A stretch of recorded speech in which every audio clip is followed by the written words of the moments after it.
Teori Gujarat pertama kali dicetuskan oleh J. Pitznapel. Berdasarkan teori Gujarat, Islam masuk di Indonesia pada abad 13 Masehi dibawa oleh para pedagang dari Gujarat, India.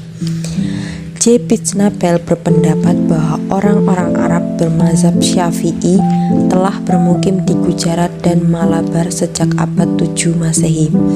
Pendapat J. Pitznapel tentang teori Gujarat mendapat dukungan dari ilmuwan Belanda yaitu Snau Hulsgronje.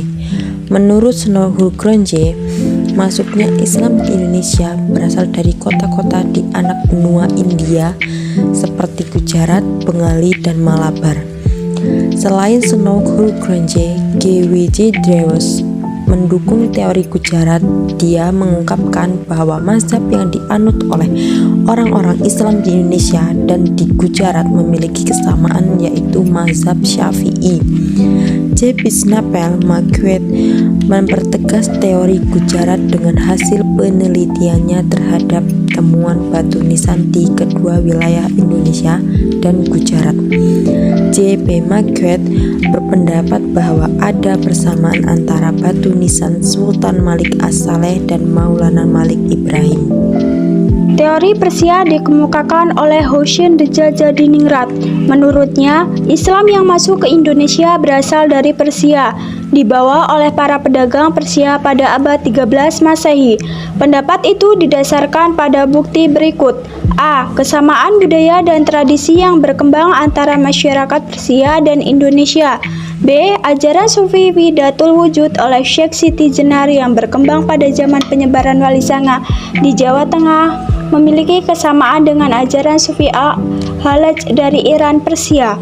C. Seni kaligrafi pada nisan makam-makam Islam di Indonesia memiliki kesamaan dengan makam-makam Islam di Persia. D. Penggunaan gelar Syah oleh raja-raja Islam Indonesia. Pendapat Hossein Djajadiningrat mendapat dukungan Umar Amir Husin dengan menyertakan bukti-bukti berikut. A. Di Persia terdapat suku Leran. Kemungkinan besar suku Leran berasal dari Jawa. B. Di Persia terdapat suku Jawi. Suku Jawi diduga mengajarkan huruf Arab di Jawa. Huruf Arab tersebut dinamakan huruf Arab Pegon. Teori Mekah menyatakan agama Islam yang masuk di Indonesia berasal langsung dari Mekah dan Madinah Arab. Proses ini diperkirakan sudah terjadi pada abad 7 Masehi. Teori ini didukung oleh beberapa tokoh seperti Haji Abdul Malik Karim Amrullah Buya Hamka. Menurutnya, teori Mekah didasarkan pada fakta-fakta berikut. A. Keberadaan perkampungan Islam Arab di pantai barat Sumatera pada 674 Masehi. B. Penggunaan gelar Al-Malik oleh raja-raja Samudra Pasai sama dengan gelar raja-raja di Mesir. C.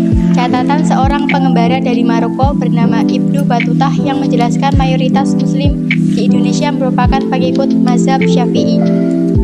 Pendapat Buya Hamka tersebut hampir sama dengan teori Sufi yang dikemukakan oleh A.H. Jones menggunakan tasawuf. Dalam perkembangannya, Islam menyebar ke Jawa pada abad 11 Masehi. Bukti persebaran ini ditunjukkan dengan penemuan batu nisan makam Fatimah binti Maimun di Leran, Gresik, Jawa Timur. Pengaruh Islam Tionghoa menjadi salah satu dasar teori Cina. Tokoh pendukung teori Cina yaitu Sumanto Al-Qurtubi dan Slamet Muljana. Sumanto Al-Qurtubi menyatakan agama Islam yang berkembang di Indonesia bukan berasal dari Mekah, melainkan dibawa orang-orang Tionghoa yang telah memeluk Islam. Slamet Muljana menyatakan sultan-sultan di kerajaan Demak merupakan keturunan Cina, termasuk para wali Sanga. Pendapat Slamet Muljana ini didasarkan pada kronik Klenteng Sampokong. Slamet Muljana memberikan contoh Sultan Demak Raden Patah yang memiliki nama Cina Jinbun. Fakta ini didasarkan kepada ibu Raden Patah yang berasal dari Campa, Cina bagian selatan. Berdasarkan sejarah Banten dan Hikayat Hasanuddin, nama dan gelar raja-raja Demak beserta leluhurnya ditulis menggunakan istilah Cina seperti Cekkopo, Jinbun, dan Cunceh. Selain itu, nama-nama seperti Manggul dan Mochoel ditafsirkan sebagai sebutan lain dari Mongol, sebuah wilayah di Cina bagian utara. Kadang bikin aku kesal, tiba-tiba